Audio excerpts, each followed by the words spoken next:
This is a unique talk show that talks about controversies, lifestyle, issues in and out of the country.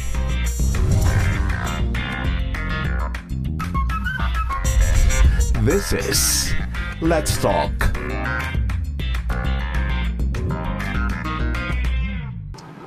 Hello everyone, another brand new week, another new episode of a talk show that talks about controversies, issues, and lifestyle. I'm Derek Gonzalez and this is Let's Talk. Today we will be talking about a group of the Philippine National Police who are somewhat involved in the internal security operations. Ito ang Ilocos Sur Provincial Public Safety Company or ISPPSC. At para malaman natin ang kanilang mga trabaho o mga serbisyo, mga kasama po natin ngayong araw na ito, ang head. Ladies and gentlemen, let's talk to Police Superintendent Emmanuel Reyes. Good day, Colonel Reyes. Good day po. And welcome sa Let's Talk. Thank you. Yeah, at thank you so much at pinaunlakan niyo ang aming imbitasyon dahil nga po sa ganitong klaseng departamento ninyo ay medyo para malaman din namin ano nga ba talaga ang mga serbisyong ibinibigay ninyo. Pero bago po ang lahat, Colonel, taga-saan ka muna? Taga-saan ka? Actually, I'm from Angeles City, Pampanga. Mm-hmm. So I was born and raised there. My father is sa Kapampangan, but my mother hails from Baguio City.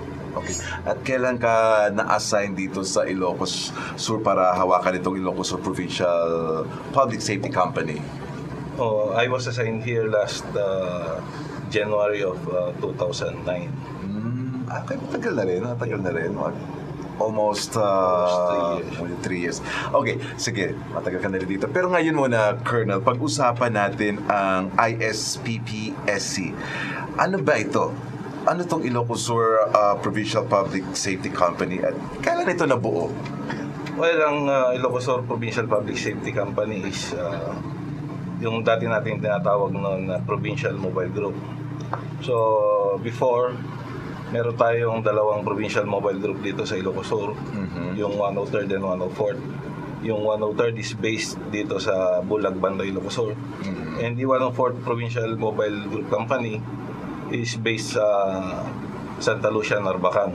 Okay. So, noong November, late 2009, it was merged into one through the rationalization and memo from the national headquarters na emerge na lang sa isa at tawagin ng Ilocos Sur Provincial Public Safety Company. So this is a national thing na nagkaroon ng merging sa mga iba't ibang probinsya. So probably ang ibang probinsya meron din ganito. Meron din. Sige, pag-usapan natin ngayon pa rin ang itong company. Yung pinag-merge dati, ano nga sila dati? Provincial Mobile Group. So these are still, ang involved, police. Police pa rin. Graduate ng police. Apo. So, ngayon, paano yung trainings? Pareho rin ba ng mga trainings sa mga police natin na nakikita namin dito nagtatraffic o naka-assign sa mga police stations? Yung mga police po natin ay graduate po ng basic recruit course. So basically po, kapareho rin lang po sila ng mga police natin dito sa istasyon na nakikita natin na nagtatraffic, nag-iimbestiga. And rumurusponde sa mga krimen.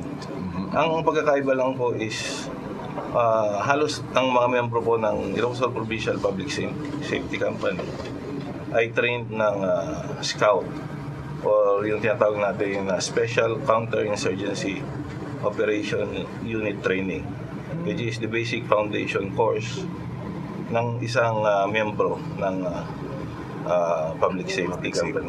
So ibig sabihin nun ba, Colonel, like after ng training niyo sa pagiging police, parang tawag doon, masteral or parang another training ba yan para sa inyo? Ang tawag namin dyan is a specialization course. Okay, after ng basic recruit course nila, pag na-assign sila sa sa unit namin, they have to undergo that specialization course. Kagaya ng ginawa mo, no? So, mga gaano katagal yung specialization na yan? Usually, ang na-modify na yan, it usually takes 45 days. 45? Di naman siya naabot ng mga 2 year, mga ganun. Ay, Di di naman. So, ikaw, you're from Pampanga. Bakit ikaw ang na-assign dito? Upon graduation ko kasi sa Philippine National Police Academy noong 1997, na-assign na ako dito sa Region 1. Mhm. And immediately thereafter, I was assigned sa Regional Mobile Group. Okay. So, yun ang tinatawag natin na Regional Public Safety Battalion na ngayon. Dahil sa rationalization. At doon na rin ako nag-undergo ng specialization courses with regards to counterinsurgency, SWAT training. So, nung na-assign dito yung dating provincial director na si Senior Superintendent Dupali, kinuha niya ako to help him. And hanggang ngayon dito Hanggang ka na. So, may possibility na ma-reassign ka sa iba, mga ganun. Sa buhay naman kasi ng polis, wala namang permanency yan eh. Na lugar. So, walang permanent na lugar. So, open yung mga options and possibilities na gano'n. Mamaya pag-usapan natin yung mga buhay pulis na walang permanente daw na lugar. But ngayon, gusto ko muna malaman yung trabaho nyo ng Ilocos Sur Provincial Public Safety Company. Ano ang difference ng trabaho nyo kumpara natin sa mga nakikita namin mga pulis dito sa aming lokal, aming area? Well, usually kasi ang unit namin is ang main function is yung counterinsurgency. So, yung pag dito sa area natin is may mga insurgency problems. Yun ang basic functions namin. But of course, sa pagiging police, nandyan din yung basic function din ng anti-criminality. So, ang pagkakaiba lang is yung mga nasa police station kasi sila ang mga frontliners natin dito sa probinsya, yung mga nasa mga police stations. So, in extreme needs or yung kunyari hindi kailangan ng tulong ng istasyon, yung sa aming unit sila humihingi ng augmentation or yung Parang backup, parang backup nga. ibig sabihin kayo yung tipong pang pamatay o di kaya pang pinali, kayo yung mga astig na pulisiya, parang gano'n na yun. Actually, hindi naman astig, but we are kung tinatawag yung last line of defense. Dahil mas kayo ang may kakayahan sa mga, like for example, parang gano'n, di ba, raid. Pag-usapan natin isang raid. Kunwari ang pag-usapan natin ay ito drugs, no? So may raid. So pag may raid, syempre nandiyan pa rin yung police natin, like for example the municipal police. Tapos kayo ngayon ang tatawag, kayo ang kayo ang papasok, parang gano'n. Ang sistema kasi diyan pag na-assess na mga main body na medyo delikado or alanganin yung papasukin nila o re-raiding. So, magre-request sila sa amin ng additional troops na tutulong sa kanila. So, nasa coordination na yon kung sino ang unang papasok and ang mga magsi-security elements. Okay. So, nasa coordination na yon ng main body at nung unit ko. Sige.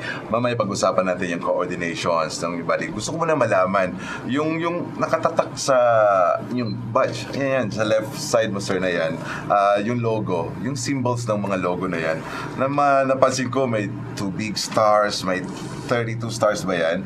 Tapos yung cross rifle, tapos Leon. Could you describe it a bit? Well, itong unit logo namin or yung unit patch, yung 32 stars symbolizes the 32 municipalities ng Ilocos Sur, and the 2 big stars are the 2 big cities, the Candon City and Vigan City. So basically yung unit namin is ang cover niya is the whole province of Ilocos Sur. So yung cross rifle are the 2 basic armaments na gamit ng unit namin, M14 and yung M16. Okay. And the lion head symbolizes leadership and courage. Courage. Matapang. Parang ganun talaga. Di ba kayo natatakot din? Normal naman yan kasi tao rin naman tayo. Pero kailangan pag sa serbisyo, pag ganitong serbisyo ang pinasok mo, so you have to asumin mo yung ganong mga Bagay-bagay. Sige, pag-usapan natin mamaya yung mga serbisyo ng inyong grupo sa pagbabalik. Kaya dyan lang muna ikaw, Colonel. There you have it. That's Colonel Emmanuel Reyes ng ISPPSC or the Ilocos Sur Provincial Public Safety Companies. Pagbabalik natin, pag-usapan pa rin natin ang mga serbisyong binibigay nila sa atin. Yan po sa pagbabalik ng Let's Talk.